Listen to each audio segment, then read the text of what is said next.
Hi student, स्वागत है आपका हमारे चैनल एडोरेशन टेक्निकल क्लासेस में। दोस्तों, मैं हूं अमित और लेकर आ चुका हूं आपके लिए एक न्यू वीडियो माइक्रो प्रोसेसर का, जिसका नाम है micro processor part 4 polytechnic final year student के लिए।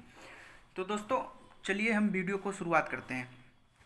जैसे दोस्तों, हमारा पहला क्वेश्चन है 8086 में प्रकार के फ्लैग होते हैं। ठीक है, यानी जो हमारा एक तो हमारा 8085 माइक्रो प्रोसेसर है जो सिलेबस में है। 8086 वाला भी है, लेकिन बहुत उसके कम टॉपिक है, केवल तुलना की गई है 8085 का किससे, 8086 माइक्रो प्रोसेसर से। तो दोस्तों, पूछा है 8086 में प्रकार के फ्लैग होते हैं, तो 8, 9, 7, 4। ठीक है, तो दोस्तों आपको पता है 8085 माइक्रो प्रोसेसर में जो हमारे फ्लैग होते हैं, ठीक है, वो कितने होते हैं, 5 होते हैं। 5 एक्टिव फ्लैग होते हैं, ठीक है, रजिस्टर के।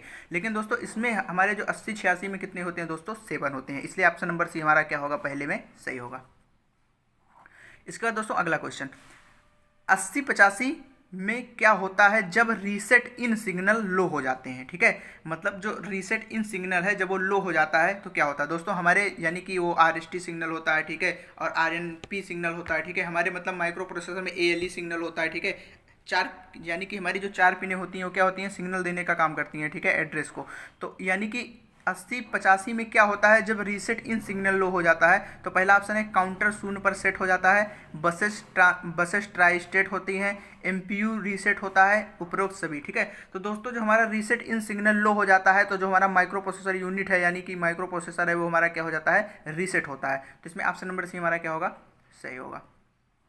इसके बाद अगला क्वेश्चन है हमारा 8085 में instruction add immediate accumulator with carry opcode में प्रदर्शित होता है। ठीक है, तो दोस्तों 8085 में instruction add immediate accumulator with carry opcode में जो प्रदर्शित होता है वो दोस्तों हमारा ADD होता है। ठीक है, तो ऑप्शन नंबर सी हमारा क्या होगा, सही होगा। इसके बाद दोस्तों अगला क्वेश्चन है 8085 माइक्रो प्रोसेसर में स्टैक किस पद्धति पर कार्य करता है। 8085 माइक्रो प्रोसेसर में स्टैक किस पद्धति पर काम करता है, तो दोस्तों लिलो, लिफो, फीफो, कोई नहीं। ठीक है, तो दोस्तों आपको पता है जो हमारा स्टैक होता है, ठीक है, तो आपको पिछले वीडियो में भी इसका थोड़ा एग्जांपल बताए थे। ठीक है, तो हमारा वो किस पे काम करता है, लास्ट इन फर्स्ट आउट पर हमारा क्या करता है, स्टैक काम करता है। यानी दोस्तों आपको एग्जांपल के तौर पे समझाएं, यदि कोई डाटा आता है, ठीक है, तो हमारा ऐसे पहला स्टोर होगा, फिर दूसरा स्टोर होगा, फिर तीसरा स्टोर होगा, फिर क्या होगा, हमारा चौथा स्टोर होगा। लेकिन दोस्तों यदि हम सोच रहे हैं कि अपने पहले डाटा को रिमूव करने के लिए, तो दोस्तों अपने पहले डाटा को तब तक नहीं रिमूव कर पाएंगे जब तक कि ऊपर के डाटा को हम क्या करने, रिमूव ना कर दें। ठीक है, तो इसलिए स्टैक इस प्रकार काम करता है। तो दोस्तों किस पे काम करता है, लास्ट इन फर्स्ट आउट पे, तो इसी को शॉर्ट फॉर्म लिफो है। ठीक है, तो क्वेश्चन नंबर 4 में ऑप्शन नंबर भी क्या होगा, सही होगा। अगला क्वेश्चन है हमारा 8085 MPU होता है। दोस्तों MPU मतलब वही माइक्रो प्रोसेसर है। ठीक है, 8085 माइक्रो प्रोसेसर होता है। ठीक है, तो दोस्तों आपको पता है 8085 कितने बिट का होता है, 8 बिट का होता है। ठीक है, तो ऑप्शन नंबर ए इसमें क्या होगा, सही होगा। सिंपल क्वेश्चन था। इसके बाद दोस्तों अगला क्वेश्चन है 8085 का कुल एड्रेसेबल मेमोरी आकार है। 8085 का कुल एड्रेसेबल मेमोरी आकार है। तो दोस्तों जो हमारा 8085 का माइक्रो प्रोसेसर है उसमें कुल एड्रेस यानी एड्रेस मेमोरी में हम कितना एड्रेसेबल कर सकते हैं, ठीक है, तो 64 KB क्या कर सकते हैं, उसमें स्टोर कर सकते हैं। तो इसमें ऑप्शन नंबर क्या होगा, हमारा सी सही होगा। ठीक है, लेकिन दोस्तों अगर एड्रेस बस कितने होती है बिट की, ठीक है, ये पूछा जाएगा तो कितने की होती है दोस्तों, 16 की होती है, 16 बिट की। ठीक है, लेकिन डाटा बिट पूछा जाएगा तो हमारी दोस्तों कितनी होती है, 8085 में 8 बिट की होती है। इसी प्रकार दोस्तों यदि हमारा 8086 में पूछा जाएगा एड्रेस बिट तो कितने की होती है, 20 बिट की होती है। ठीक है, और यदि हमारा 8086 में माइक्रो प्रोसेसर में डाटा बिट पूछा जाएगा तो हमारी कितना होती है दोस्तों, 16 बिट की होती है। ठीक है, तो ध्यान रखिएगा।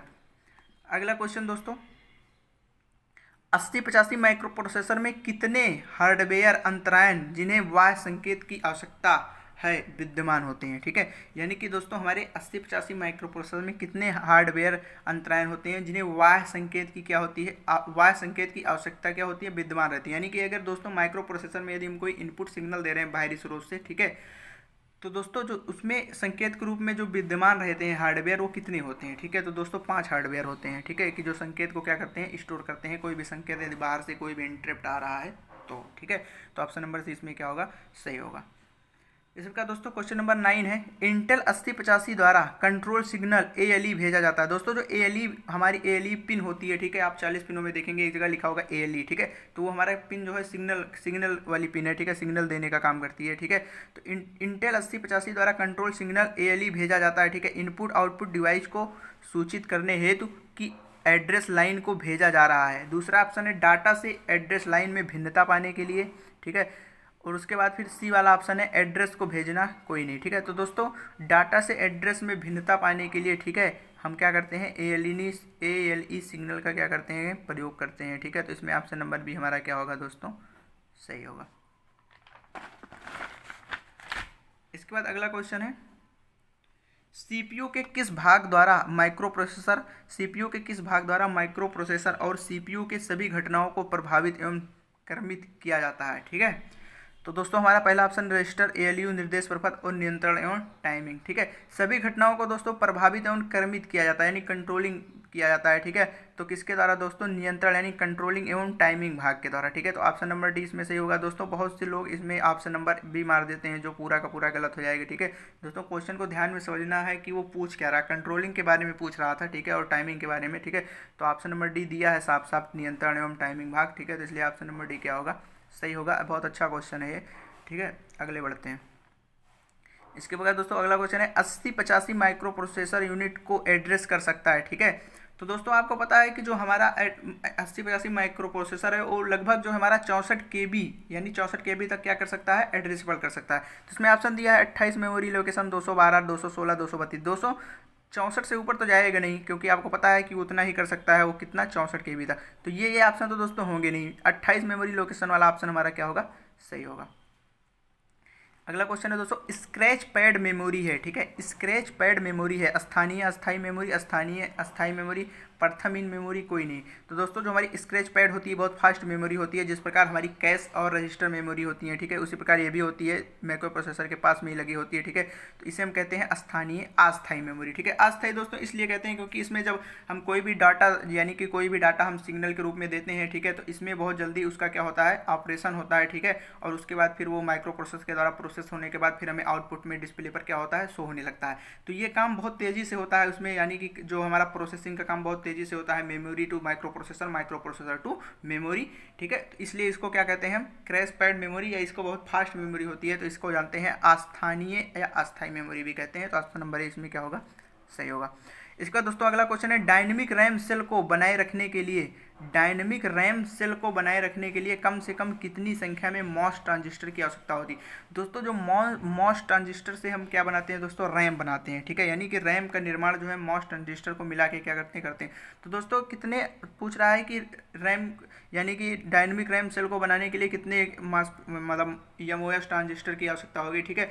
तो दोस्तों हमारे जो मॉसफेट ट्रांजिस्टर की आवश्यकता होगी वो कितनी होगी दोस्तों, एक में हमारा क्या हो जाएगा, डायनेमिक रैम बन जाएगा, ठीक है। आप पढ़े हैं 2 रैम होते हैं, ठीक है, एक डायनेमिक रैम और एक स्टैटिक रैम, ठीक है। तो इसमें ऑप्शन नंबर डी दोस्तों क्या होगा, सही होगा। अगला क्वेश्चन है 8085 में उपस्थित स्टेटस फ्लैग होते हैं, ठीक है। दोस्तों 8085 में पूछ रहा है, ठीक है। तो 8085 में दोस्तों कितने होते हैं, 5 होते हैं, ठीक है। लेकिन अगर दोस्तों यहीं पर 8086 होता तो कितने हो जाते हैं, 7 हो जाते हैं। तो दोस्तों ध्यान रखिएगा 8085 और 8086 में, ठीक है। अगला क्वेश्चन है, वैसे दोस्तों हमारे जो सिलेबस में ज़्यादातर 8085 की ही बात की रही है, लेकिन कहीं कहीं तुलना की गई उससे, तो 1-2 क्वेश्चन आपके पेपर में आ सकते हैं, ठीक है। तो ध्यान रखिएगा ये चीज़। अगला क्वेश्चन है हमारा 14 नंबर, CPU में को संगणकीय परिपथ कहा जाता है। CPU में को संगणकीय परिपथ कहा जाता है दोस्तों, वेरी सिंपल क्वेश्चन, ठीक है। ALU program counter ROM RAM, ठीक है। तो ALU दोस्तों अर्थमेटिक लॉजिक यूनिट होता है, ठीक है, जो गणना करने का काम करता है CPU में, ठीक है। तो ऑप्शन नंबर ए इसमें क्या होगा, सही होगा। अगला क्वेश्चन है दोस्तों निम्नलिखित में से कौन सा फंक्शन माइक्रो प्रोसेसर द्वारा नहीं किया जाता है। निम्नलिखित में से कौन सा फंक्शन माइक्रो प्रोसेसर द्वारा नहीं किया जाता है, ठीक है। तो पहला है दोस्तों सूचना फ्लो का कंट्रोलिंग टाइम, एक प्रोग्राम में निर्दिष्ट कंप्यूटिंग टाइम टास्क करना, सिस्टम बस को प्रयोग करके सभी पेरीफेरल संचार करना। दोस्तों सिस्टम बस का प्रयोग करके सभी पेरीफेरल यानी input output device, peripheral device का मतलब ये होता है, ठीक है। तो उनका संचार होता ही होता है। एक प्रोग्राम से निर्दिष्ट कंप्यूटिंग टास्क प्राप्त करना दोस्तों ये भी होता है। सूचना फलों का कंट्रोलिंग टाइम होता है दोस्तों, पिछला अभी क्वेश्चन हो चुका है, ठीक है। कंट्रोलिंग टाइमिंग और टाइमिंग के तौर पर भी क्या होता है। तो दोस्तों इसमें ऑप्शन नंबर डी दिया डेटा और रिजल्ट स्टोर करना। दोस्तों ये काम माइक्रो प्रोसेसर नहीं कर सकता क्योंकि ये काम किसका है, मेमोरी का है। तो इसमें पूछ रहा था कौन सा नहीं है, तो ऑप्शन नंबर डी क्या होगा, सही होगा। अगला क्वेश्चन 80-85 के लिए इंस्ट्रक्शन में बाइट्स की संख्या होती है। 80-85 के लिए इंस्ट्रक्शन में बाइट्स की संख्या कितनी होती है? दोस्तों ये बहुत इंपॉर्टेंट क्वेश्चन है, ठीक है, ये बहुत हाई लेवल का क्वेश्चन हो गया अब, ठीक है दोस्तों, इसमें बहुत कन्फ्यूजन होता है, जैसे आप समझिएगा बहुत ध्यान से, नहीं तो गलत कर देंगे क्वेश्चन। 80-85 के लिए इंस्ट्रक्शन में बाइट्स की संख्या होती है। दोस्तों देखिए, एक निर्देश में एक बाइट होता है और दो निर्देश में 2 बाइट होगा, 3 निर्देश में 3 बाइट होगा। तो दोस्तों इसमें श्योर नहीं किया है ये 80-85 के लिए इंस्ट्रक्शन में बाइट की संख्या होती है। दोस्तों ये बोला ही नहीं कितने बाइट की, तो हम इसमें तीनों मारेंगे, 1, 2 और 3 सही होगा। लेकिन यदि दोस्तों यहीं पर लिख जाता, अगर यहीं पर 1 लिख जाता, जैसे ऐसे हो जाता 80-85 के लिए इंस्ट्रक्शन में 1 बाइट्स की संख्या होती है, तो दोस्तों एक निर्देश में 1 बाइट होता है, ठीक है। तो इसमें ऑप्शन नंबर क्या सही होता है दोस्तों? मात्र 1। लेकिन ऐसा कहाँ नहीं है, क्लियर ही नहीं किया है, तो इसमें तीनों हम लिखेंगे, ठीक है। तो हमारा कौन सा ऑप्शन सही होगा? ऑप्शन नंबर बी, ठीक है, ध्यान रखिएगा। हाई लेवल का थोड़ा क्वेश्चन है, ठीक है, पेपर में आ भी सकता है और नहीं भी आ सकता है। उसके बाद अगला क्वेश्चन है दोस्तों, 80-86 की मेमोरी एड्रेसिंग कैपेसिटी होती है, ठीक है। तो दोस्तों 80-86 की जो कितनी होती है दोस्तों, लगभग वो होती है हमारी 1 मेगावाट, 1 मेगाबाइट, ठीक है, यानी हमारी कितनी होती है? 1 मेगाबाइट। और जो हमारी दोस्तों 80-85 की होती है वो कितनी होती है? 64 किलोबाइट, ठीक है। तो ये बात ध्यान रखिएगा, ठीक है। तो इसकी कितनी होती है? 1 मेगाबाइट, ठीक है। 64 होगा नहीं क्योंकि वो 80-85 की होती है, ठीक है। तो इसलिए ऑप्शन नंबर सी इसमें क्या होगा? सही होगा। क्वेश्चन नंबर 18, 80-86 में इंस्ट्रक्शन के फिजिकल एड्रेस में बिट्स होते हैं, ठीक है। तो दोस्तों जो इंस्ट्रक्शन के फिजिकल एड्रेस में जो हमारे बिट्स होते हैं, ठीक है, वो कितने होते हैं? 18। यानी कि जो दोस्तों यदि हम कोई यानी कि दोस्तों इंस्ट्रक्शन का मतलब यदि हम कोई निर्देश दे रहे हैं, ठीक है, अपने पेरिफेरल डिवाइस यानी आउटपुट में जो हमारे डिवाइस हैं, ठीक है, तो उनके जो हमारे एड्रेस बिट्स होते हैं वो कितने होंगे दोस्तों? 18 होते हैं, ठीक है। तो ऑप्शन नंबर सी इसमें क्या होगा? सही होगा। अगला क्वेश्चन है, निम्न में कौन सा ऑपरेशन संगणक निकाय के सीपीयू द्वारा नहीं किया जाता है, ठीक है। मतलब इसमें से कौन सा ऑपरेशन है जो सीपीयू द्वारा नहीं किया जाएगा? दोस्तों अंकगणितीय ऑपरेशन होगा ही, एलयू लगा ही होता है, ठीक है। उसके बाद दोस्तों कंट्रोल निर्देशों की प्रोसेसिंग, ये तो सीपीयू करता ही है, ठीक है। उसके बाद अगला है कोई नहीं, एक ऑप्शन और है बी वाला, टाइमिंग सीरियल को उपलब्ध करना है, ठीक है। दोस्तों टाइमिंग जो है सिग्नल को उपलब्ध करने का काम ये कौन करता है? हमारा माइक्रो प्रोसेसर करता है, ठीक है। तो दोस्तों इसमें पूछ रहा था कौन सा नहीं होगा, तो इसमें ऑप्शन नंबर हमारा क्या है? बी नहीं होगा, ठीक है, ये सीपीयू नहीं करता है। अगला क्वेश्चन दोस्तों, लास्ट क्वेश्चन 20 क्वेश्चन 20 नंबर, 80-86 में पिन की संख्या होती है, ठीक है। वेरी सिंपल क्वेश्चन, ठीक है। कितनी होती है दोस्तों? 40। दोस्तों 80-85 में भी 40 होती है और 80-86 में भी 40 होती है, ठीक है, ध्यान रखिएगा, ठीक है। तो ऑप्शन नंबर 20 में क्या होगा? सही होगा।